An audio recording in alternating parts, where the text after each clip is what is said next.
everybody. We're going to get started.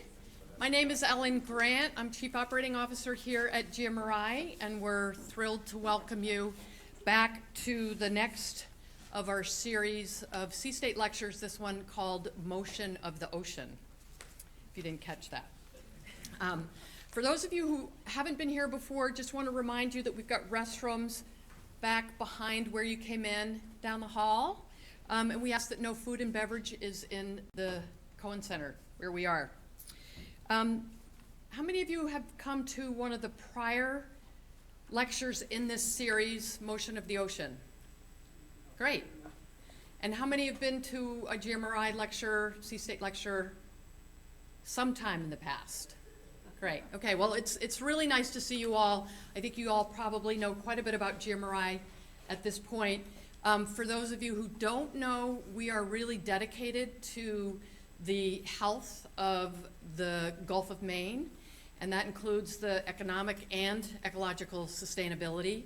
And we do our work through science research, community engagement with stakeholders whose livelihoods very much depend on the Gulf of Maine, and through educational programs, primarily for middle schoolers. And every year, about 9,000 kids come into the Cohen Center here for a half-day program that has them doing science related to the work that our scientists are actually doing. So it's a tremendous program called Lab Venture, and they sit in these same chairs that were really made for children. So as a result, we're only going to keep you here for an hour, and really hope you have a good time with Chris. So this is our C-State lecture series. It is funded by the Joan Kelly Morton Foundation, and we're really pleased to be able to offer it. This particular lecture is, as I said before, part of our Motion of the Ocean, and I'm really thrilled to be able to introduce Chris Sauer, who is the founder and chief executive officer of Ocean Renewable Power Company. I first met Chris maybe 3 years ago when he came and spoke to the whole GMRI staff about the work that he was doing, primarily at that point that we were aware of in Eastport. And he's got a really spectacular bio here, which you all can read. I'm not going to read it, but I will tell you that he is an amazing visionary. He's got incredible passion and commitment for his work that just makes sense on so many levels for all of us, especially in this day and age. So Chris is going to talk about the business of marine renewable energy. He's going to talk a little over half an hour, and then we'll have lots of time for questions. So here's Chris. Well, thank you, Ellen. And thank you all for coming tonight. This is a pleasure to be back here. I was here about 3 years ago, spoke to their staff. It was a great time. Not every time that I speak, it's in front of an audience that you know is going to be friendly. Hopefully I know this audience is going to be friendly. So it is a pleasure. I wanted to cover three kind of segments tonight.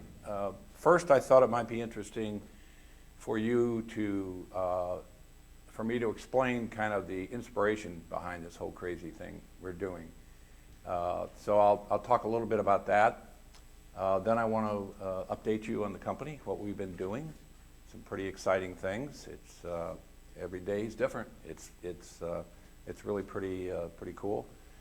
And then I want to talk about where we're really focused now, which is the main part of the evening, to talk about sustainability in what we call islanded communities. So whether you're surrounded by water or you're surrounded by vast expanses of land, you're remote, you're isolated, and you have no access to cheap fuels or a grid. So that causes a lot of sustainability issues. So I want to spend some time talking about that. So we'll get started.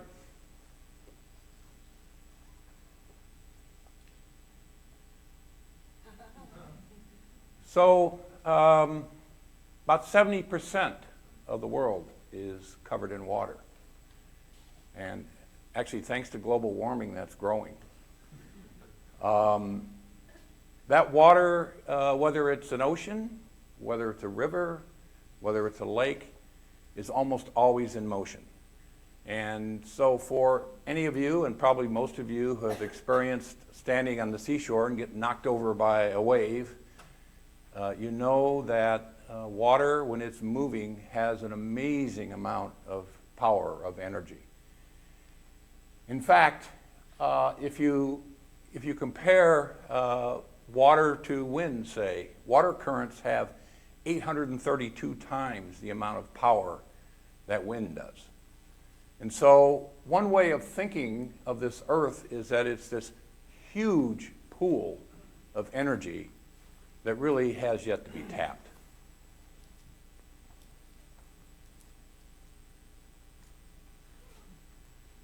At the same time, if you think about where we locate populations, where people want to live, it's near the water.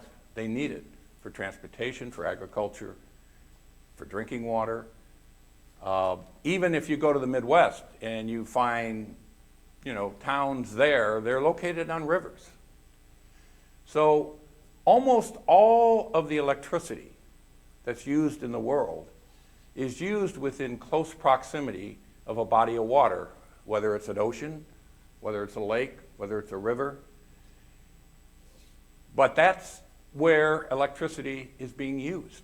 And particularly for industrial facilities, they need water for cooling, for other things. They're almost always located on water.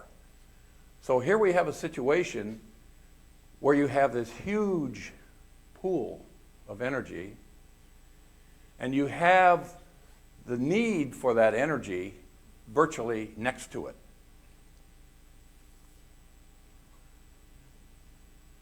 And if you dig a little deeper, you'll find that the very best of these resources, of this moving water, of tidal energy, is typically located in communities that have, for decades, made their living from the water, through fishing, through various types of marine services, boat building, various types of endeavors that involve the water that they live on.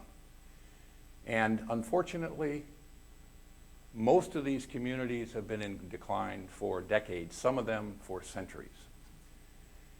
So there's another perspective that comes in here. It's almost ironic that some of the best water resources in the world are located in areas that have the greatest need for economic development. So the whole idea at the beginning for Ocean Renewable Power Company was somehow, if we could tap this vast amount of energy that's in the water, we could deliver it close by to shore, and particularly in communities that need the economic development the most, that it would absolutely revolutionize how electricity is generated and distributed throughout the world. So with that, let me talk a little bit about what we've been doing. Our company was founded in 2004. We're a startup company, but we're 12 and a half years old. So either we're not doing it right, or it turns out this is pretty hard stuff. And it turns out it's pretty hard stuff because it's never been done before. It's actually very exciting to come to work every day and do things that have never been done before. We have no manuals. We're writing the manuals. And we have an incredible team that really thrives on this type of an environment. We now have 23 employees, and believe it or not, we have offices in 3 different countries on 2 different continents. Most recently, we have an office in Dublin, Ireland. We have 3 engineers over there. We're funded through the European Union. Europe is hugely supportive of what we call marine energy, marine hydrokinetic energy, which is the type of energy that we're doing.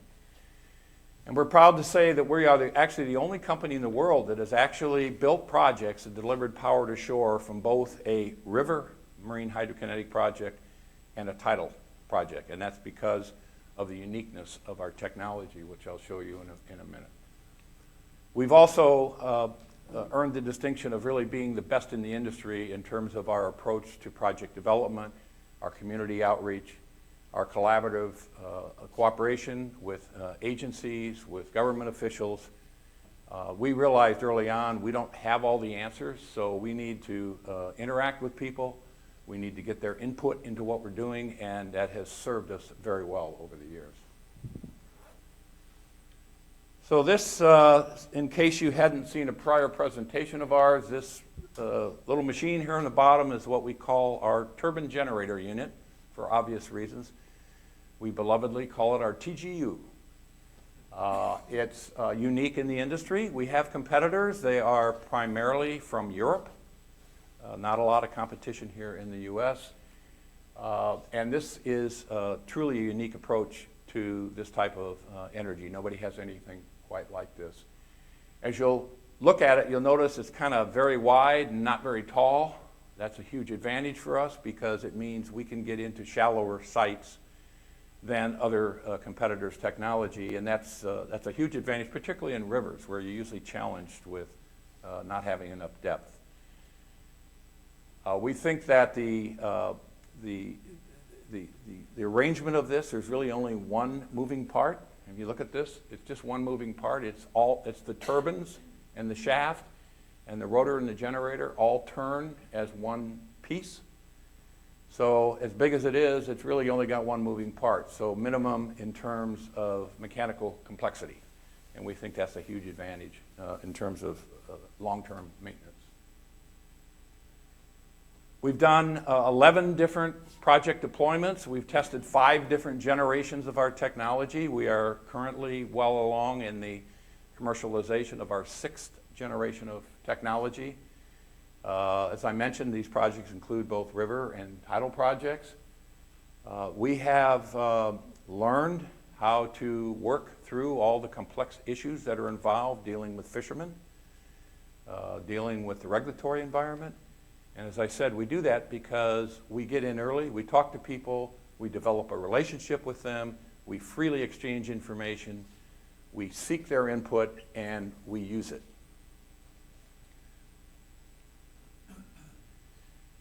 So go quickly through our history of projects. This was our big project in 2010. This occurred in Copscook Bay, Maine, Lubec and Eastport, Maine area. At the time, it was the largest ocean energy device of any type that had ever been deployed in the United States. It was a 60 kilowatt unit. As you can see, it was on arms that lowered it into the water, and then we moored that in Copscook Bay and left it there. It was there for about a year and a half, actually through 2 hurricanes. Interestingly, hurricanes don't affect our equipment because the water that's disturbed for hurricanes is typically doesn't get below a few feet below the top. And it turned out that this was very stable. We actually generated right through it. And it met or exceeded all our expectation. It was a great project. But the really big one in Maine was in 2012 and 2013. We permitted and built, operated a tidal energy project that was the first ocean energy project of any type. That includes wind, wave, offshore thermal, whatever. The first ocean energy project of any type to deliver power to a grid anywhere in the Americas. And so a lot of people in this room don't realize, but Maine is in the record books as being the first state to deliver power to a regional power grid from energy that was created from the ocean.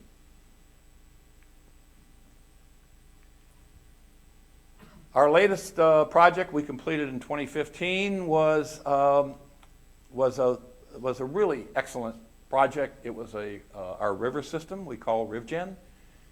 You'll see it up on the left. It's a smaller version of our technology, so you can see it still has a TGU, but it's smaller. So that's one of the great things about our technology. It can be scaled up, scaled down. It's the same technology. One of the interesting things about this device is it deploys itself. So in the picture on the right, you actually see it deploying itself. We use ballasting on these pontoons. And so we simply fill one side with water and it sets down. We fill the other side, it sets down. And when we want to retrieve it, we just evacuate that water with air and it comes to the top. It takes about a half hour. It was a real workhorse for us. We were able to test some of our latest advancements. In fact, this project, we had the same project we did in the water the year before. We improved our performance by 1/3 with this project due to some of the improvements that we made. But it is a project that earned us an award from the National Hydropower Association for operational excellence under their stewardship of American Waterways program. So we were very, very proud of that. And what I'd like to do now is show you a video that the TV station, CBS station in Anchorage actually did for this project. The power of ideas. Can they rescue rural Alaska from some of the highest energy costs in the nation? Well, Alaska is rich in renewable energy resources, but there are also lots of challenges to tackle. America is full of dreamers. We push new frontiers by choice. That's what makes us Americans. While the president enjoyed the hospitality of Alaskans, he also acknowledged rural Alaska's energy challenges. So we're going to deploy more new clean energy projects on native lands. And that's going to reduce dependence on fossil fuels, promote new jobs, and new growth in your communities. The motto of Alaska is North to the Future. At the International Glacier Conference, the Secretary of State gave a shout out to the Bristol Bay village of Igiugig for its innovation. Igiugig just wrapped up a demonstration project which uses river currents to generate power. These are the kinds of creative solutions that will enable Arctic communities to endure and to thrive in the future without having to rely on dirtier and ultimately destructive sources of power. The project is a collaboration between Igiugig and the Ocean Renewable Power Company. They've dubbed it RivGen. The fast currents of the Kvichak River are ideally suited for power generation, and its clear waters also made it easier to monitor the fish, which is hard to do elsewhere. But the data collected so far shows that there seems to be no impact. Company believes this project also has applications for tidal power. There's some significant tidal opportunities. The one we're looking at very closely is the community of False Pass in the Aleutians, and they have a wonderful resource there. So will the president's visit lead to more energy projects to help ease rural Alaska's hunger for affordable energy? I know that I've been in conversations with key staff members from the White House in the last few days. I think his trip here to Alaska really has brought a lot of high-powered attention to what the needs of the state are. Rural Alaskans pay some of the highest costs per kilowatt hour in the nation. The average cost for communities on the higher end of the spectrum is about 70 cents, 4 times what Anchorage pays at 16 cents per kilowatt hour. We believe that affordable energy is the underpinning of every sustainable community and every sustainable enterprise, and you can't do it with 48 and 58 cent power. In Igiugig, the cost per kilowatt hour is close to $1 because the community is dependent on expensive diesel fuel to run its power plant. But there are hopes that tapping the river's energy will help change this. When RivGen is online, it provides about 1/3 of the community's power needs.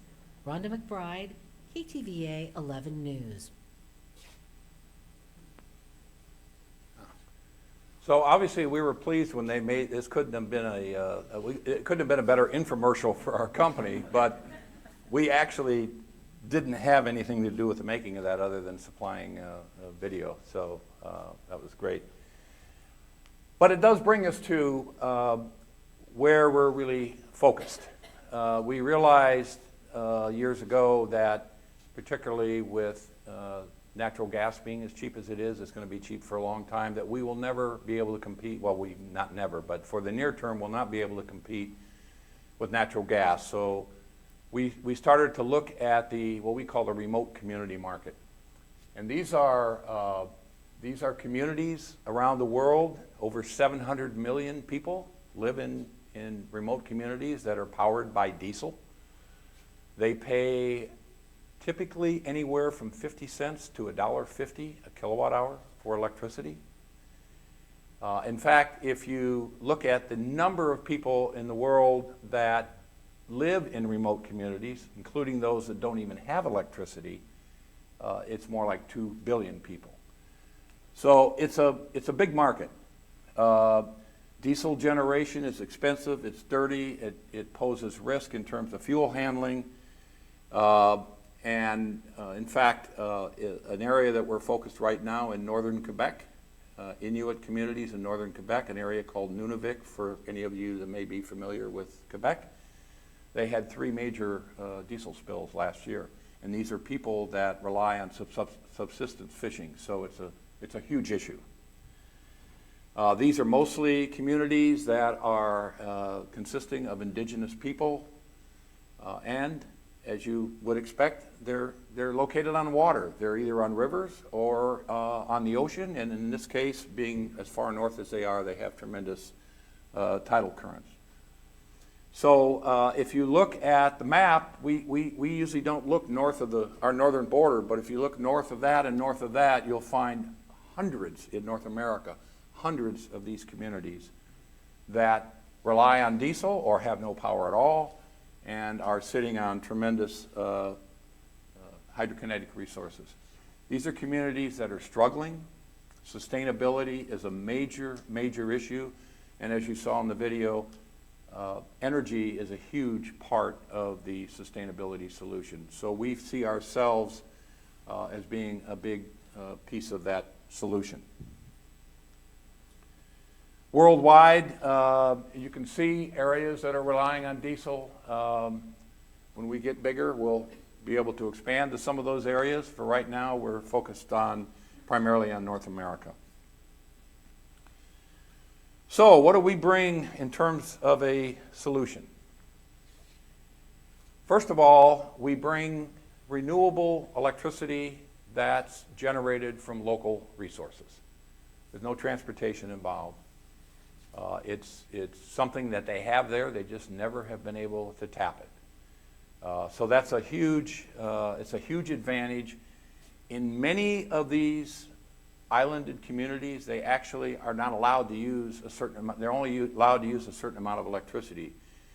If they use more than that, it costs them a lot more because most of these communities, their power is subsidized. So they're really, not only is it expensive, sometimes not reliable, but it's limited in your usage. So you can imagine if you're trying to do economic growth in one of these communities and you can't get access to electricity at any reasonable price, that's not a very good formula.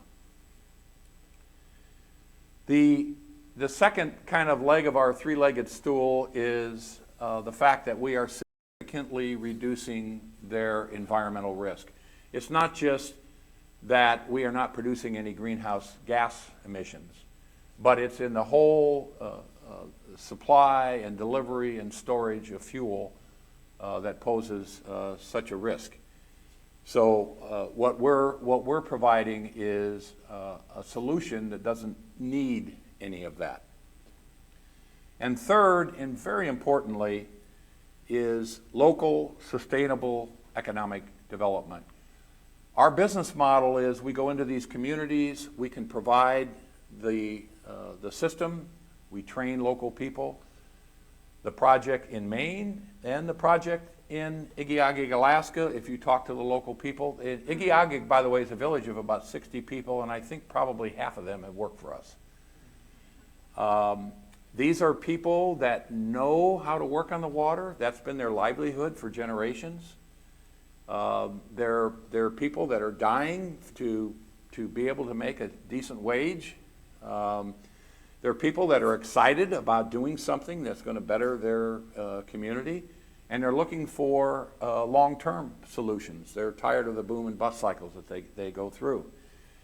So what we provide is a system and training, and so that they can basically take over their own power system, locally produced, locally owned, locally controlled. They control their own electricity destiny, and that's a huge thing. It has not just economic benefits, but it actually has socioeconomic benefits that go well beyond just the economic side. But it's not without its challenges. when you get into these places, there's no Home Depots.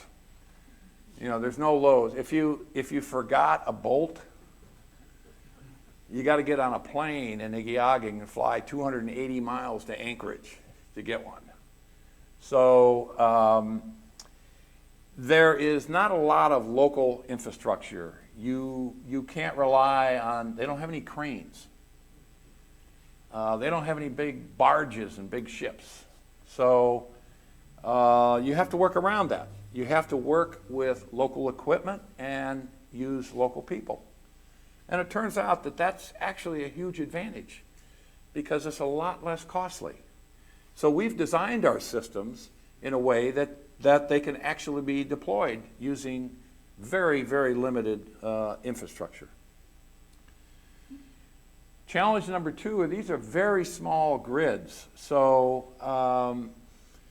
it's synchronizing with these grids where you are really the dominant input into the grid, and you're a variable resource. Other words, we're not constant in terms of the energy output, becomes a real challenge.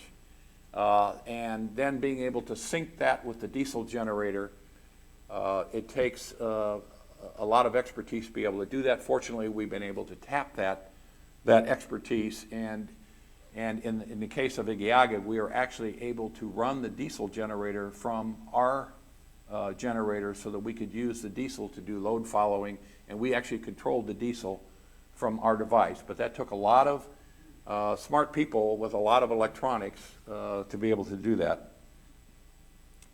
So I'm sure you all are familiar with this.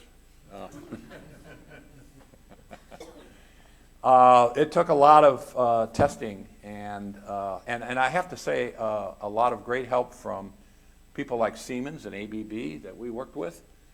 This is kind of a unique challenge, and actually is one that's on the forefront now, not only for marine hydrokinetic devices, but for wind and solar and any other variable input into one of these small grids. It was a real challenge to develop the electronics to do that. And third, of course, is protecting the environment. Wherever we go, the first question is, what's going to be the effect on the marine environment? And that's a very legitimate question.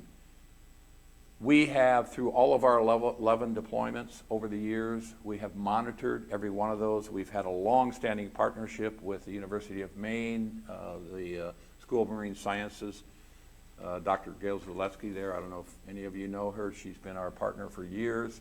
We've developed similar partnerships in Alaska. We are currently doing those types of partnering in Quebec. But the net result of all of this monitoring after all of these years and hundreds of hours of video, in fact, if any of you have a hard time sleeping, if you want us to send you one of our videos and sit there and watch, we have never had a fish mortality in all of this testing. There's never been a fish mortality. So, you know, you're thinking about this, why would that happen? And actually there are some very good physics reasons why this doesn't happen. But until you have the data, people aren't going to really believe you. So, and the reason is that because of the way our turbines operate, there's actually, as they go through the water, there's a pressure buildup on the front edge of the foils. And so if a fish is coming along, would actually sense it as a solid object. So just as you wouldn't, worry about too many fish killing themselves, swimming into a bridge pier, it's a similar phenomenon. So fish come up to it. We have the video. They come up to it. The big ones kind of are curious. They go above it, below it, around it. Small fish, because we have such a small RPM on our machine, they swim right through it unharmed. So when we were in the water in Igiagig, Alaska, it's on the Kvichak River, which is one of the prime salmon fishing rivers in America. It empties into Bristol Bay, which is clearly the primal salmon grounds in the country. We had almost 2 million salmon pass by our device. not a single fish mortality. So that was a big part of the salmon now, swimming by. And interestingly, I should also say, because some of you are probably familiar with salmon, normally the salmon run and the smolt run don't coincide. This was one of those rare years when they did. So not only did we were at the peak of the salmon season, we were also at the peak of the smolt season. So it was a tremendous opportunity in terms of data collection. In fact, so good that when we got done with this project, we had so much good data that the Department of Energy was so impressed, they actually made money available, put on a special project just to go through all of our data. The goal of this is to be able to electronically fish through data like this, to be able to analyze it quicker than you would if you were sitting there looking at these hours and hours of video. So bottom line, remote communities need renewable energy solutions. They need to be able to install and maintain these themselves. They need the economic development. They need to be able to use their local equipment. It has to be something that they can manage themselves. And that's a big part of it. The pictures you're seeing, by the way, these are all local people. My favorite, this gentleman here, that's, what's his name, Susie? Yeah, he's great. These are the faces of Igiagig, Alaska. So they're our partners. So with that, I thank you, and I'll be glad to answer any questions anyone may have.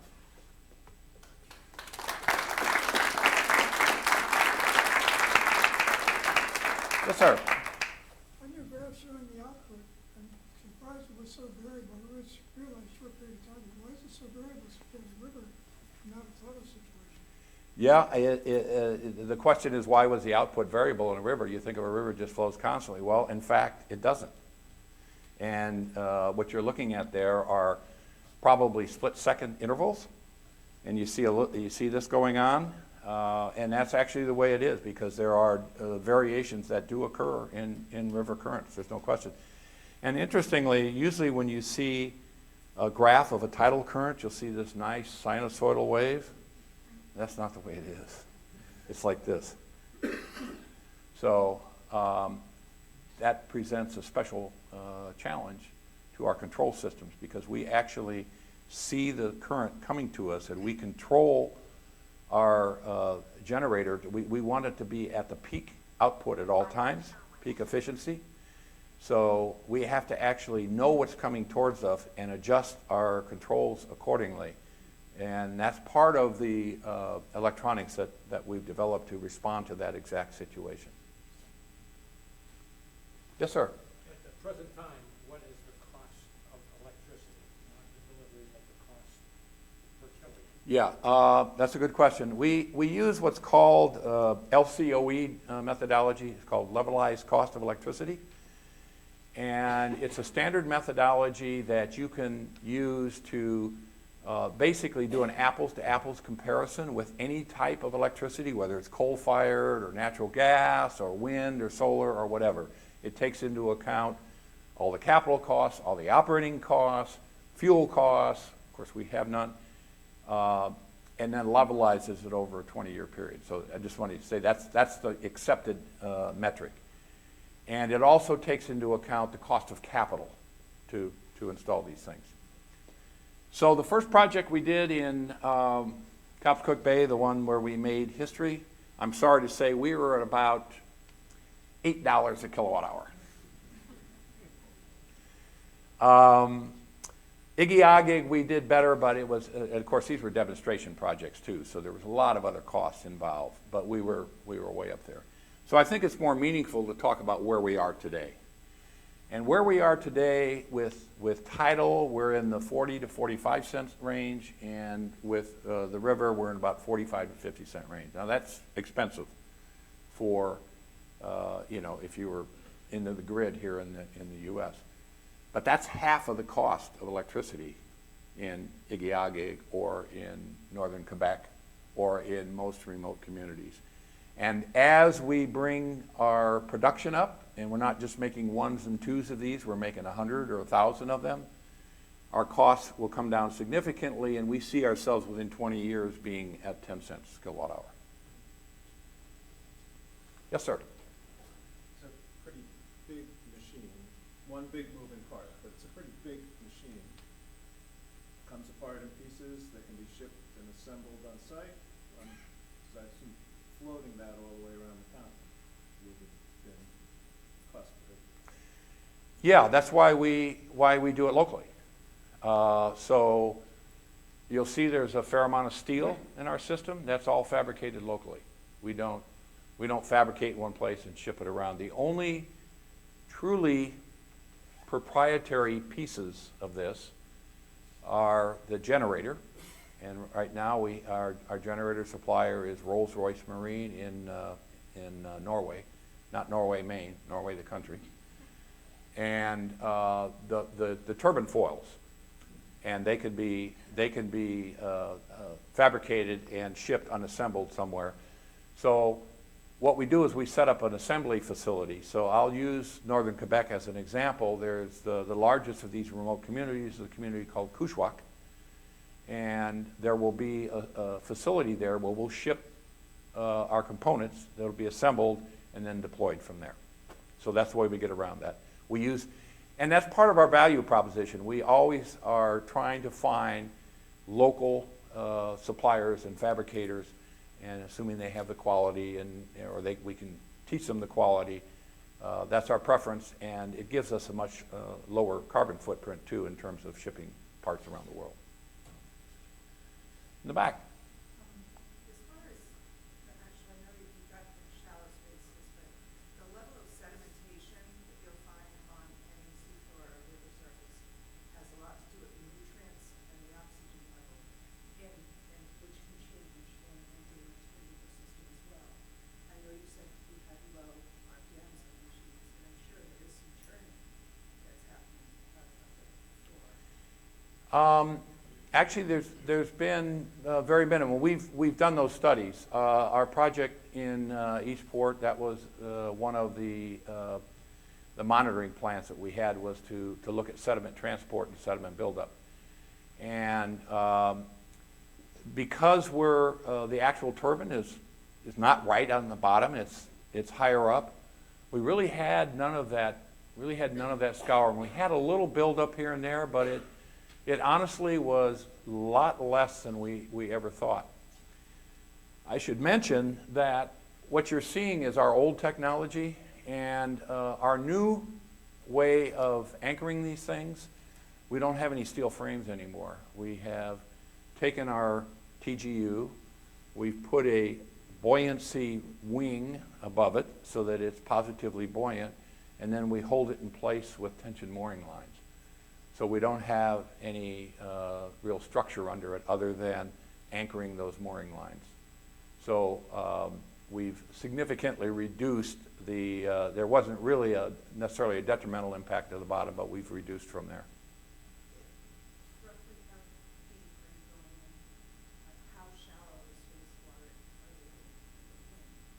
wastewater? Well, we can with our tidal system, we can go in as shallow as about 45 or 50 feet of water. In a river, we can get in Igiage, we actually only had 18 feet of water. Yeah. And then, of course, it can be much deeper. It's not an issue. Yes, ma'am. Aren't these places where you have rivers freezing over for a good part of the year? Is that an issue? Yes, that's a great question. Ice is pardon me? Oh, I'm sorry. The question is that where we put these things, aren't there issues in the winter because they freeze over? And that's a great question, because that's true. They do freeze over. But when they freeze over, the water is still flowing underneath the ice. And so part of our site assessment work is to determine, we do ice studies. In fact, we've done ice studies already in Cushwac up in northern Quebec. That whole bay freezes over. But assuming you have enough water depth, the water's still flowing, and it's just a matter of, do you have enough room to put it in? So that becomes part of the decision on siting. Where do you site these? And in some cases, In Igiagig, as an example, there's not enough room. Igiagig actually rarely freezes over because the water moves so fast. But in the spring, in the month of May, actually the river is fed by a huge lake called Lake Iliamna, and the ice comes out of the lake in the month of May, so you actually have to take the equipment out of the water for 1 month just to get away from these huge ice flows that go by. So those are absolute considerations that go into the evaluation. In that one in Alaska, would it be practical to furnish all of the electricity for the town? Maybe you would need 2 or 3 machines? Yeah, and that's typically the way we want to do that for redundancy anyway. So typically, these are sized we've done a pretty intensive study of typically what are the loads in these types of communities, and you don't want to have the whole town reliant on just a single device. So we typically look at least 2 devices, yes. Yes. Yes, sir.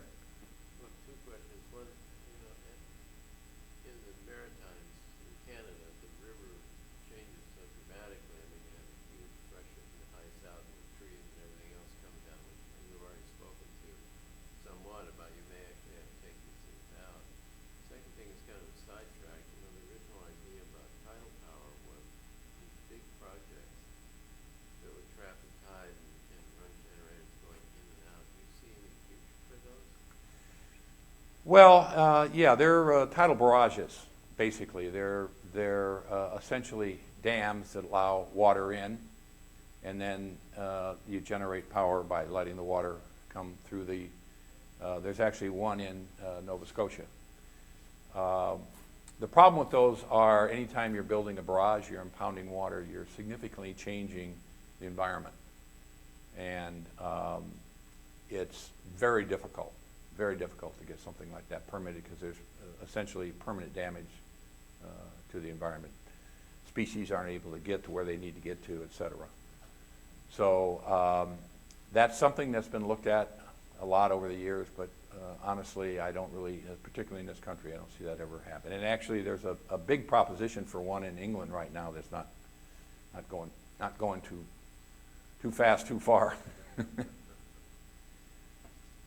Yes, sir.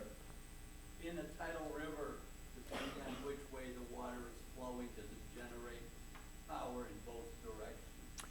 Yes. In fact, one of the unique things about our turbines, you notice they kind of look like a big paddle wheel that's been twisted.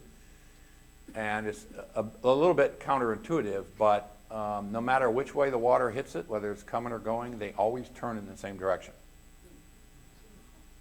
So, actually, if you think about it, it is logical because what happens, if you did a cross-section of one of our foils, it looks like an airplane wing, and it operates on the same principle. It's lift. So when the foil is in this position, the water hits it, it turns it this way. Well, when it rotates 180 degrees and the water rotates 180 degrees, it pushes it the same way. Yes, sir. So how many active installations do you have with tidal and with river flow? Active right now, we are not in the water right now. Okay. We are at a point where we're switching from our old technology to our new technology, and we have 3 projects planned for late 2018, 2019 timeframe. One is we will be putting our new design of our tidal system back in Copscook Bay in Lubec in Eastport area. And that actually device will be in Copscook Bay for 3 months, and then will be transferred over to Western Passage, which is a much more energetic site, and will become the first unit of what we hope will be a 5 megawatt build of a project there. So that's project number 1. We will be going back to Igiagig, which a permanent project. Again, it's our version 2.0 design of our RivGen power system, and that also will go in 2019. And our first project in Quebec is planned for Cushwac in the Cushwac River in 2019. So in essence, you're still doing research and development Yeah, we're basically doing design optimization, yeah. Think of it like software. You come out with the first version and, you know, it works, but it has glitches. And now we're coming out with version 2.0. System.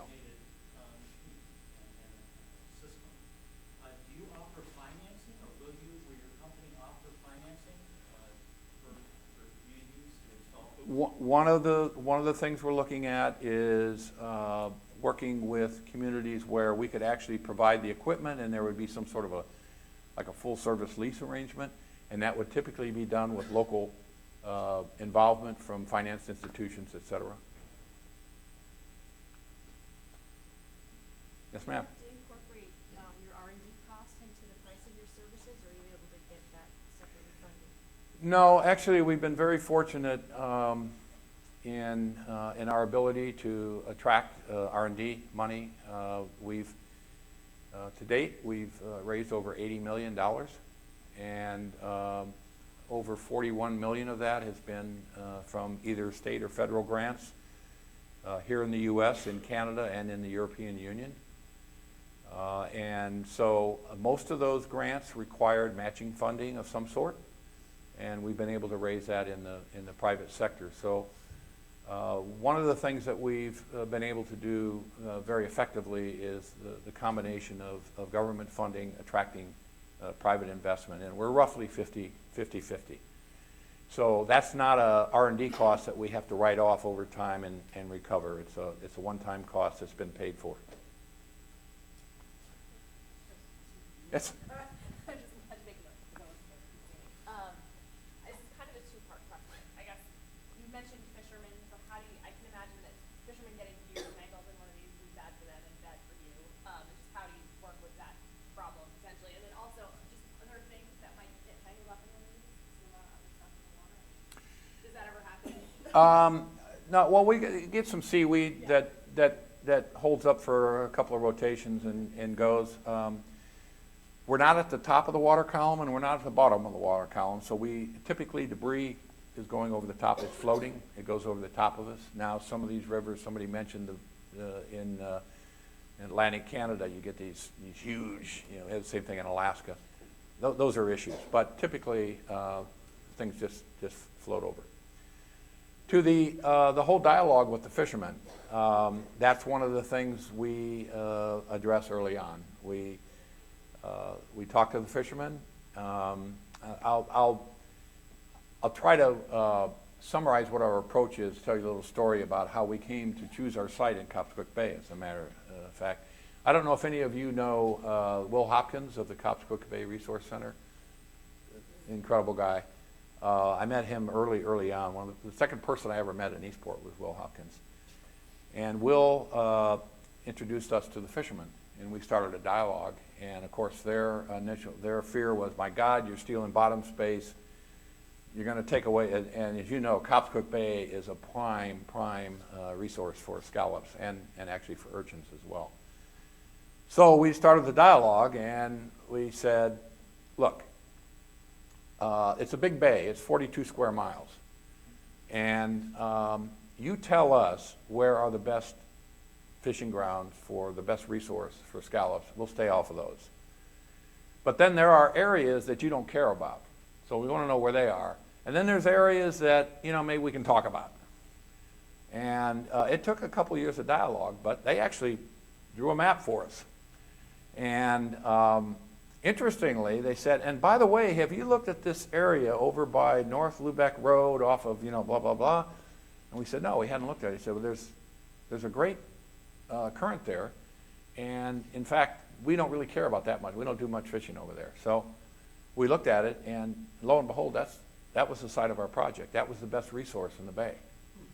So the moral of the story is talk to people, involve them in your decision-making process, have them tell you their knowledge because it's invaluable, and then use it, act on it. What do you see as the life expectancy of these places? 20 years. They're designed for a 20-year life. There are, the current design is there'll be 5-year maintenance intervals, so there'll be things like bearings that we'll have to change out every 5 years. The generator, the turbines themselves are good for at least 20 years. What is the material for the foil? It's very high-end composite materials. There's some carbon fiber in there, but it's I'm not the composites guy. How they're built is actually pretty fascinating. Very high-end composites. The first turbines that we built, all the ones you saw here were built by a company called Hall Composites in Bristol, Rhode Island. Their primary business, by the way, is providing spars and riggings for America Cup racers. So it's very, very high-end stuff. We're currently talking to a variety of other composites manufacturers because the processes that are needed for this are not something that the average composites guy is going to be able to produce. There's really very high-end stuff, highly engineered materials. Yes, sir. I'm sure there are design differences for freshwater versus saltwater, river versus ocean. There is, but they're pretty subtle. They're in coatings. Cathodic protection is a little different. Cathodic protection is, of course, a big deal. Particularly, you have dissimilar materials in the water. So, but other than that, it's not a huge difference. You mentioned federal funds and grants.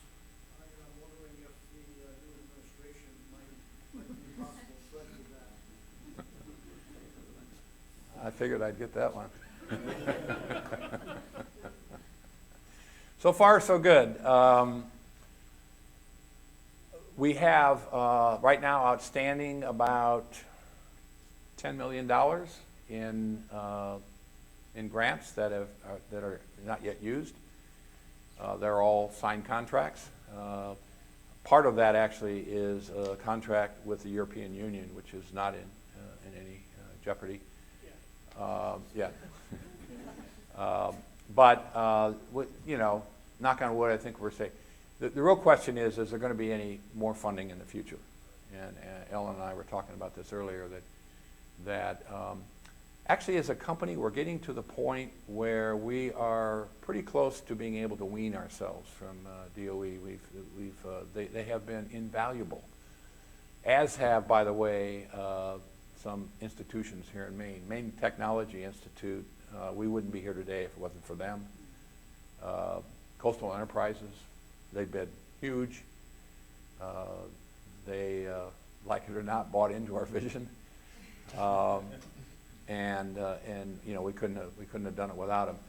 But we are getting to the point where we are really very, very close to being commercial. I like to, relay the image of, we started out, we were like looking across the Grand Canyon. That was the Valley of Death. You could barely see the other side, and there was some concept of a market and a technology, but right now we can almost reach out and touch it, and we don't have the concept of a market. We have customers, and we have the technology, so it's very close, but it's still a big chasm. So we're very, very close to getting to the point where we aren't going to have to rely on that type of subsidy. Last question or two? Yes, sir. What do you think is the maximum size of your units, and what would be the maximum size river you could put it in? Being big here. Yeah, the maxima could be whatever. I mean, we can do our tidal projects in 500 feet of water. I mean, that's not the big issue. Ultimately, if you want to think about the future, dream a little. In my mind, it's already done, but you can see huge TGUs in the Gulf Stream, as an example, in 2,000 feet of water. And the Florida Current off the coast of Florida, 15 miles off from Fort Lauderdale, is this constantly flowing river from south to north called the Florida Current, which is the southern part of the Gulf Stream. So you could see huge turbines. I mean, these things could be 500 feet, not 100 feet wide. So that's in the future. We have to focus on what we can do today, but that, you could see that. Or you could go to the other end of the spectrum. You could see a day when you go backpacking and you have this little mini TGU in your backpack, and at night as you're going to bed by the stream, you stick this thing in the little mountain stream and you charge your iPhone. So you can think big or you can think small. All right, on that note, we'll wrap up. Thank you so much, Chris.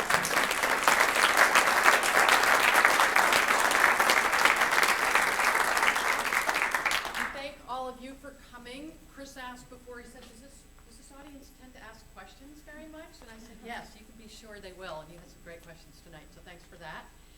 We've got a few really nice events coming up, 3 more in this series of Motion of the Ocean, so look for that on the back of your program. And we also have our annual seafood celebration coming up toward the end of April, so be on the lookout for that as well.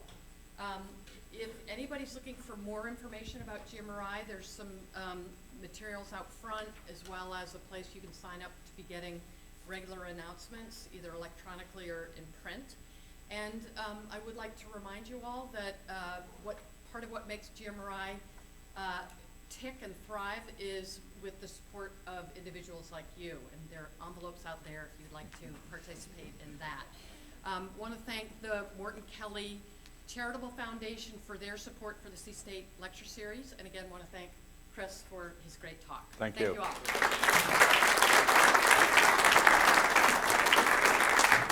That was great. I love having all those questions.